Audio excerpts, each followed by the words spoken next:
हाय हेले स्वागत है आप सभी लोगों को मेरे YouTube चैनल में।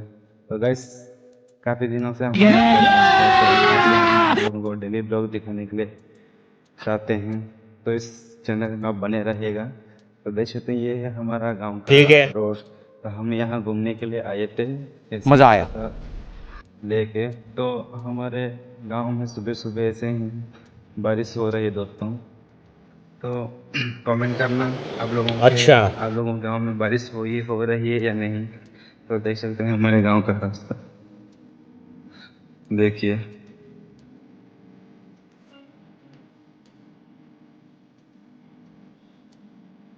तो ये है हमारे गांव का रास्ता। तो देख सकते हैं हमारा गांव में बहुत खेती बाड़ी करते हैं। तो आपकी गांव में खेती बाड़ी करते हैं या नहीं, कमेंट में ज़रूर बताना लोग। ठीक है। तो सुबह से बहुत बारिश हो रही है, तो अभी थोड़ा डाउन है, इसलिए हम बाहर घूमने के लिए आए थे।